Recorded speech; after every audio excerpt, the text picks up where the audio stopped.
Welcome back to the podcast, everyone. Here we have Nick, Ethan, all three of us here. And here today on the podcast, we're going to talk about finals coming up in a few weeks, more like a month. Wow. It's crazy. I know, it's crazy. Well, it should be over in a month, isn't it? Because it's the 23rd now. The date we're recording this is the 23rd, so it's about a month, a little less than a month. Yeah. Yeah, from the actual recording date. All right, so finals are a huge thing for every class. I mean, as everyone knows that. There's a culminating... Freshmen don't necessarily know that. That's the point of talking about it. Yeah, there's kind of like the culminating test for that class for each semester. So there's one here, and then there's one in May. Yeah, May, early June. Yeah. And...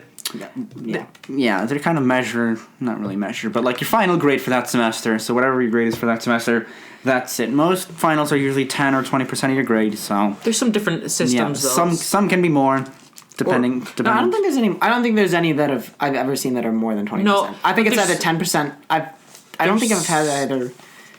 There's 5%. There's some classes that don't have finals. They just have like projects that count for a lot of points, but they're not actually the final semester. And those are usually. Well, I mean, we'll get more into that, but those are usually like AP classes or senior classes. Yeah. Or even just electives like music production. Oh yeah, that's true. Yeah, some are just projects like YTV and broadcasts and YTV features. So those give you like probably a couple weeks, like.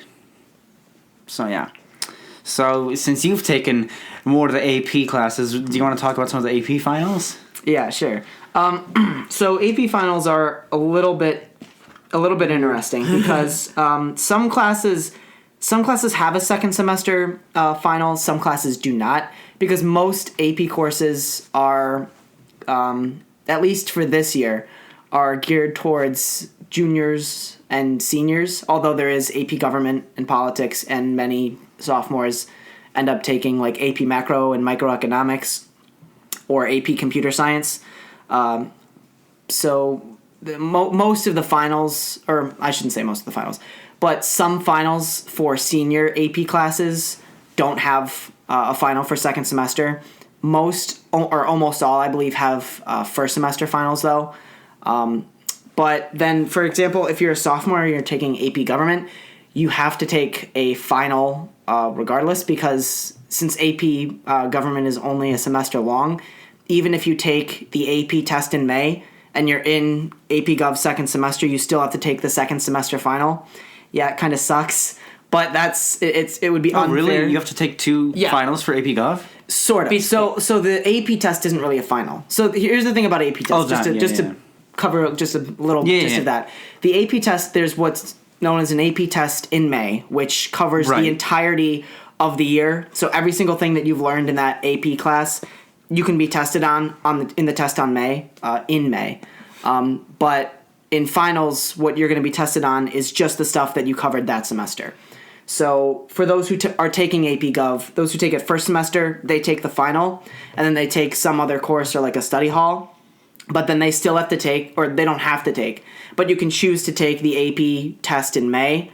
But then those students who are taking AP Gov second semester not only have to take the AP test in May, but then they have to take the final at the end of second semester. Right.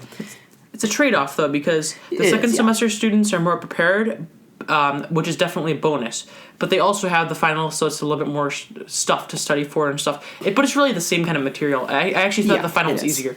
But the thing with the first semester students is you still have to do the final in December for AP Gov, and then you're going to have to do all the study sessions for like a month before the AP test, because if you take an AP class and you don't take the AP test, it's kind of pointless. The point of AP Gov is to prepare you for the AP Government test in May, and unfortunately there's no test in December. It's only the one date in May where everyone that took the course throughout the entire year takes it, and since it's a one semester class, you have to study a lot.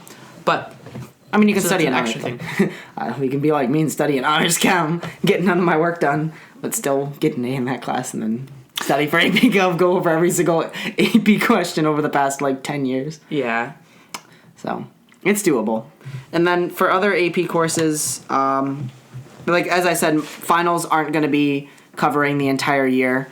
They're just going to be covering that semester. Although, usually, like in math class, for example, you can probably put a safe bet on the fact that you need to know things or understand the concepts from first semester to do well on the second semester final. Because most classes build off what they learn first semester and second semester. Yeah, that's, most math, pre-calc honors, geometry, advanced algebra, anything. Pretty much anything, even algebra, any other course. Yeah. But then there's classes like AP U.S. History, APLA, that has a final first semester, but that doesn't have a final second semester. And what they do is a final project. And a lot of, like you were saying, a lot of elective courses do that. Like I know I'm taking advanced journalism. That's what we do in advanced journalism. You just do a final story. Yeah, we do a final story, or we finish 2 yearbook spreads for the next year's yearbook, or for the yearbook, just depending on which semester. But you don't actually take a test in the final period. No, we don't even have to show up. Yeah. Unless we're bad journalists and choose not to write our stories on time. Then we have... Then you only have 90 minutes. Yeah, then we're forced to go... Well, if you're writing a story in 90 minutes with no quotes, that's not a good story. Yeah. So basically the structure of final, since I should probably mention it now, is... that they're broken up into 3 days. The first days are always periods 8, 7, 6. Each period is 90 minutes, so there's period 1, 2...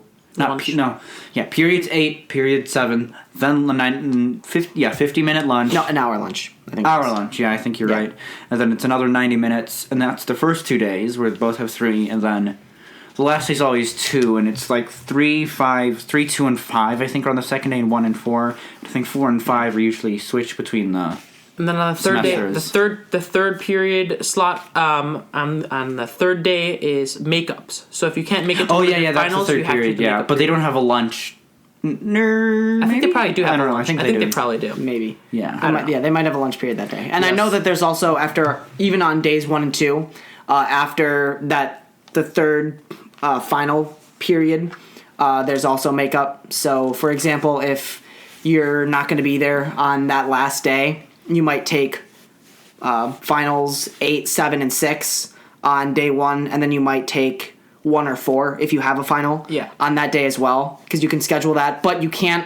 So, for example, if you don't have a final in a period. So, for example, myself, I don't have any finals 5th period or 1st and 4th period. So I'm basically done with finals halfway through when everyone else is done with finals. But if I were to want to spread out my finals, I can't do that. The only way you can spread out your finals is, I believe, maybe if you have an IEP, or if... Yeah, IEP or 504s can do it. Yeah, IEP or 504, or if there's some scheduling conflict and you need to move one of your finals. So you can't go up to your counselor and say, oh, well, I want to take this final on that day because I have 3 finals this day. No, you have to take them unless there's some legitimate reason why you can't. If you have 3 in one day, you can reschedule. But you can't. Really? That used to be that way. I think it used to be that way, but changed you can't. You used to be able to say if you have 3 finals on one day and 1 on another day, you could switch it.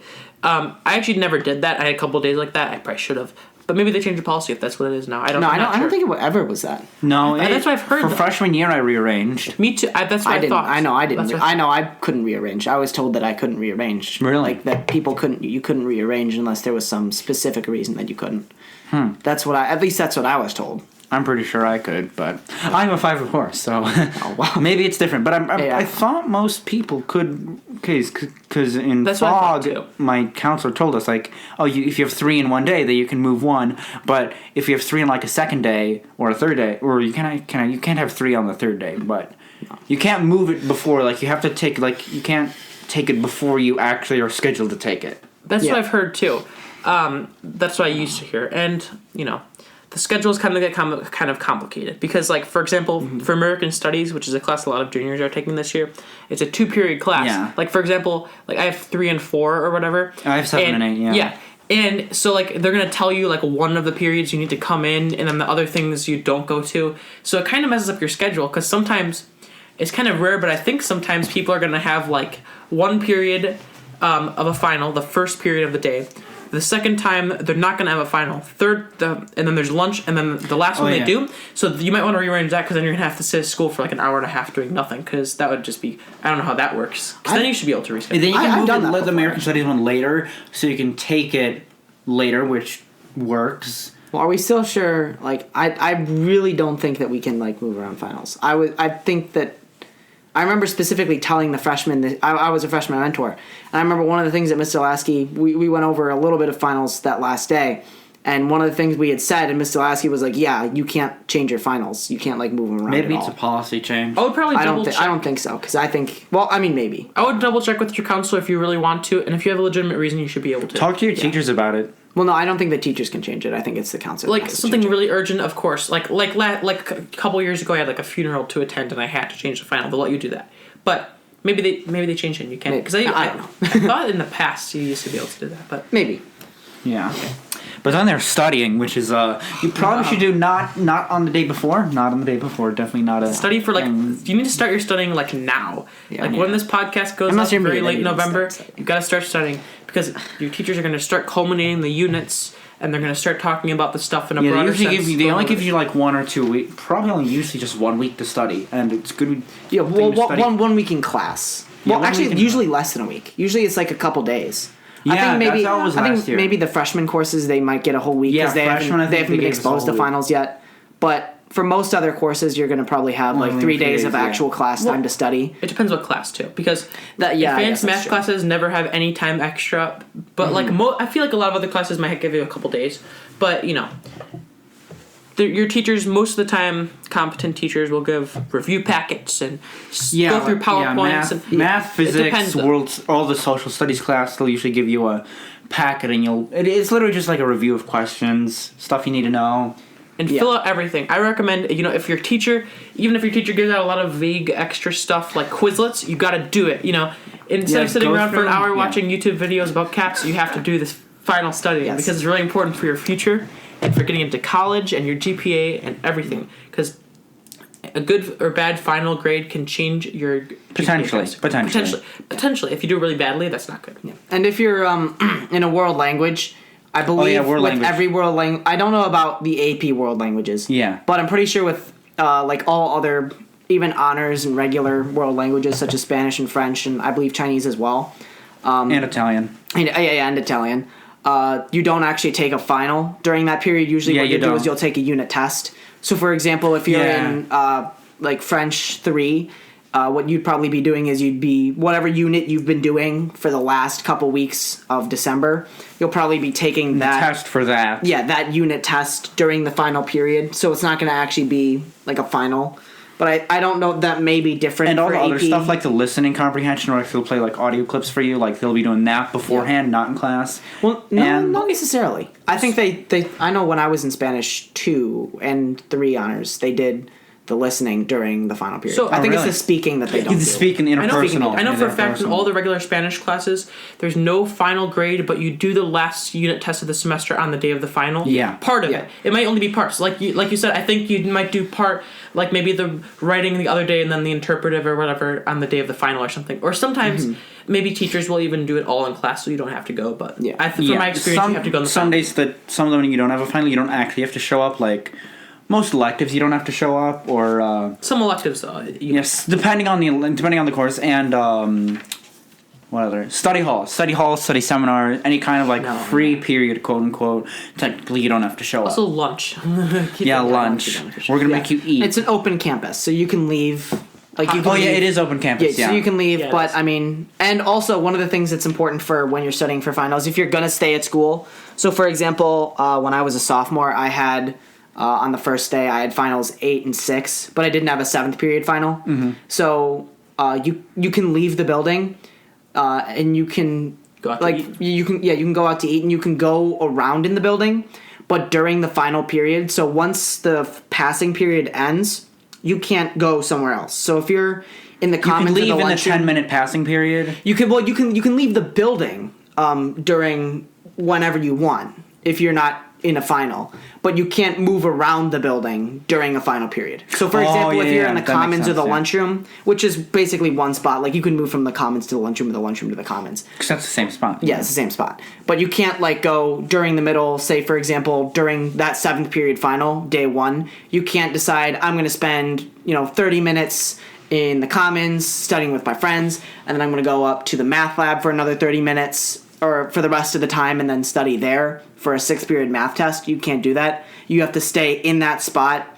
for the entirety of the final period, and you can only move around once the passing period starts. So that's something to be aware of. Well, yeah, luckily last year the librarian was nice enough to let me go because I saw someone else.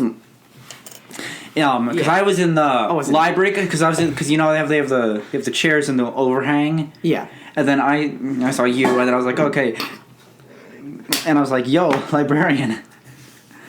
Yeah. Can I leave? And she said, yeah. But I was nice. I was like, you can't really. You do have to abide by all rules, but with some fudging, you can do it. Well, don't rely on that. Don't rely on that. But that's a good. I personally suggest I suggest a couple things for final tips. I would say eat breakfast.